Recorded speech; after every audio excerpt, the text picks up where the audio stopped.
Imagination is everything. I can't remember who wrote those three words in that order, but it seems he summed up it all. Imagination is everything.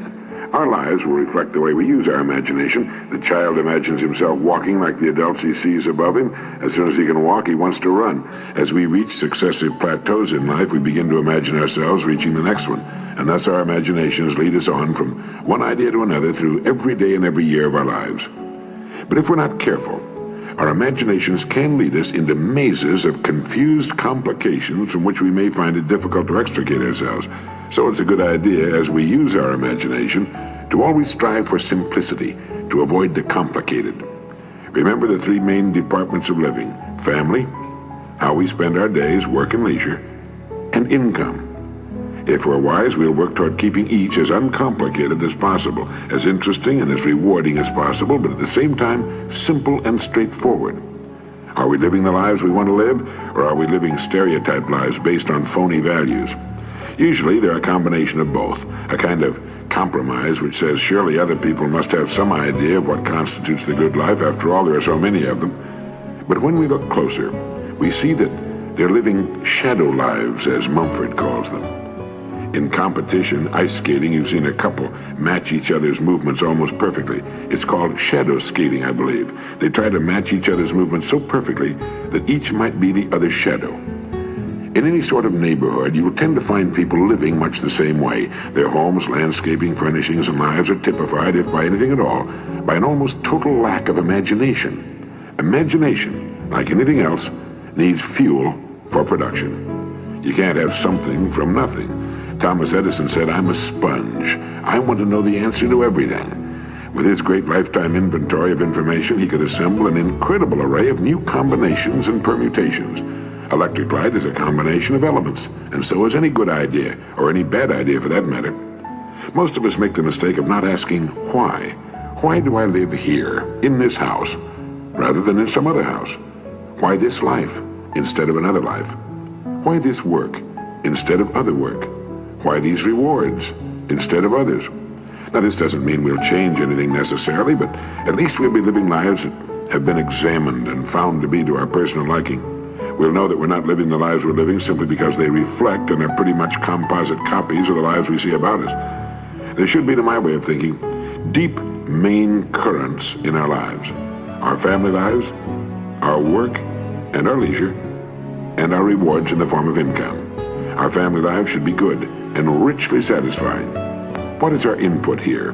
How are we using our imaginations to bring meaning, charm, and love to our family relationships? It's an ongoing process that should become richer and more meaningful with the passing of time. As we grow older, we should come to love each other more instead of it being the other way around. Imagination can bring this about, making allowances for unmanageable neuroses or even psychoses that may crop up. I've often thought of producing appointment calendars with weekly reminders that we should think of something interesting to do for those we love, to let them know we don't take them for granted. A dinner out, a weekend trip, flowers, a card, a phone call, a gift, maybe nothing more than a big hug and the words, "I love you very much." The 5 most important words in the language when arranged in that order. Or planning a really interesting vacation 6 or 8 months in advance, instead of waiting until the last minute and finding yourself with nothing very interesting to do. How about your home? Is it what you want? H.L. Mencken once commented that the average home is a house of horrors and doesn't reflect poor taste so much as it reflects no taste at all. People tend to order their steaks medium, and their homes and lives the same way. Medium rhymes with tedium. The family is the most important part of the life of most of us. What good is accomplishment if there's no one with whom to share it? What good is anything if there's no one with whom to share it?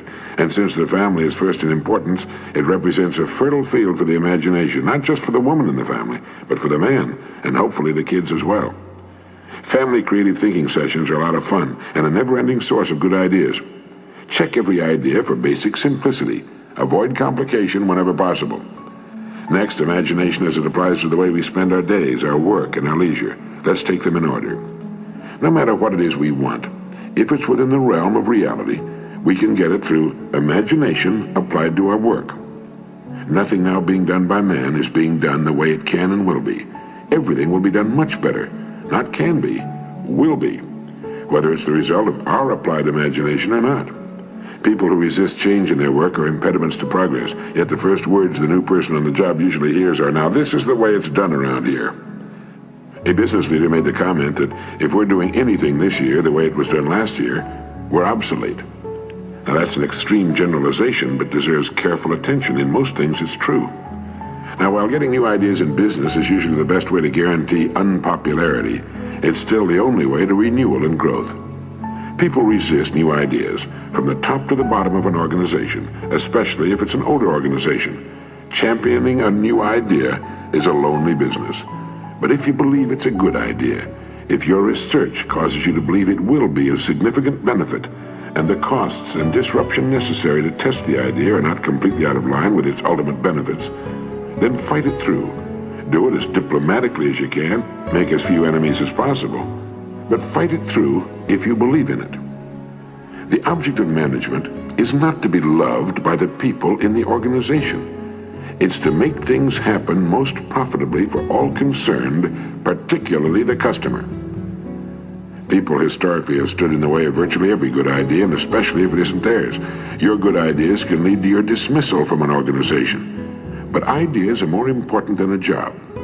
With good ideas, you have independence. There's always a way to succeed. A friend of mine found he couldn't get his ideas through the board of directors. He resigned, and beginning at about the age of 60, he built a $300 million a year business on his rejected ideas. Walt Disney used to ask 10 people what they thought of a new idea. If they were unanimous in their rejection of it, he would begin working on it immediately. Our world today consists of thousands of things people once thought were impossible. How many good ideas have you followed through to completion in your work during the past year? A business whose very beginning and success were based on innovative imagination will become a muddle of stodgy convention with a few years of good profits. Ask yourself, what business am I in? What is its purpose? How does it contribute to the well-being of mankind? And how can I make it better? Not how can we produce more necessarily. We have almost overproduced ourselves into a world junk pile. In trying to produce more and more, many businesses have lost sight of real quality. Quantity became the god, with a small increment of profit on mountain ranges of units, gadgets, shiny junk that fell apart when the purchaser got it home, knobs that broke or fell off, buttons that came off, toys that couldn't stand the strain of being unwrapped. Towering mountain ranges of shiny, worthless junk, none of it worth our time, let alone our money. There's a rapidly growing avant-garde that will one day represent the majority of the population that is determined to buy quality, and they'll go to any country to get it. We can satisfy this growing, discriminating market now and in the years ahead. Many of our fastest-growing companies are proving it. But it means going back to the old verity. Quality first, quantity second. Both can be achieved through human imagination, the most incredible agency ever to appear on Earth. Now, as to input, we should never stop building our store of information. We can never get an idea without raw material, which is information and application. If there's real talent there too, so much the better, but talent has a way of developing with hard application, daily application, perspiration, long hours of study and deep thought. Become a sponge for information that applies to what you do. Read everything you can find on the subject. Build a fine library of books that are filled with the ideas of others on your specialty, whatever it may be. You know, my wife is a great cook. She must have 30 cookbooks. People who say they're great cooks without ever reading the ideas of others are kidding themselves. I know a writer who refuses to read the works of other writers. He's never amounted to much. Great painters have always learned more from other painters than they did from nature, and they still do. Somerset Maugham laboriously copied the style of writers he admired. I mean, he would sit and copy page after page of the actual words they wrote, so that he could learn how they wrote. He then wrote the stories he wanted to write, with a marvelously finished skill. You know, when I first started in radio, I listened carefully to the country's best and highest paid radio personalities. They had learned their skills through many years of hard work. I learned a great deal from them. All I had to do was turn on my radio and listen. Frank Sinatra learned his amazing breath control from Tommy Dorsey, and every great performer who ever lived has had a model or models he or she studied and admired and wanted to emulate. How about you? The person who thinks he doesn't have to study his craft, art, or profession is a pompous fool, and his chances of ever amounting to much are very slim indeed. A never-ending taking in of the best thoughts of the best people in the field of our choice is the best assurance that we will never stagnate, never stop producing. Paracelsus wrote, "Thoughts are free and are subject to no rule. On them rests the freedom of man, and they tower above the light of nature. For thoughts give birth to a creative force that is neither elemental or sidereal. Thoughts create a new heaven, a new firmament, a new source of energy from which new arts flow. When man undertakes to create something, he establishes a new heaven, as it were, and from it the work that he desires to create flows into him. For such is the immensity of man that he is greater than heaven and earth." If we can catch the vision that life is lived from within out, that it's not so much what happens around us or to us as what happens in us that counts, we can set our own pace, live our own lives, meet situations and people objectively without fear or resistances, and we can become healthier and as prosperous and happy as we want to be. What would it be like to be a fully mature, self-actualizing, fully functioning human being? This is the ideal, busy, happy person with all his faculties smoothly functioning in perfect cooperation.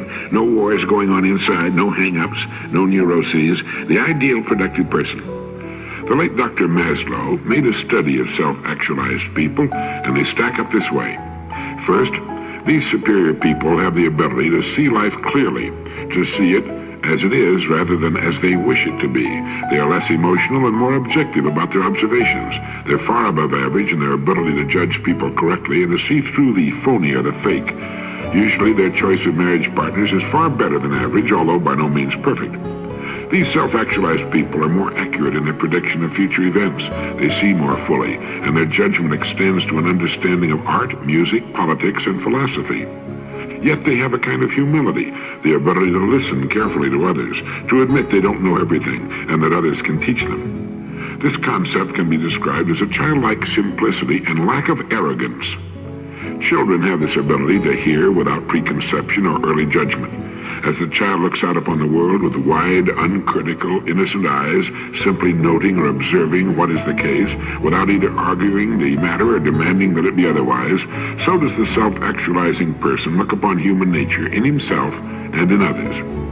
Without exception, Maslow found self-actualizing people to be dedicated to some work, task, duty, or vocation which they considered important.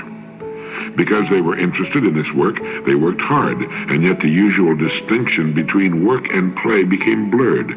For them, work is exciting and pleasurable. Maslow found creativity to be a universal characteristic of all the self-actualizing people he studied.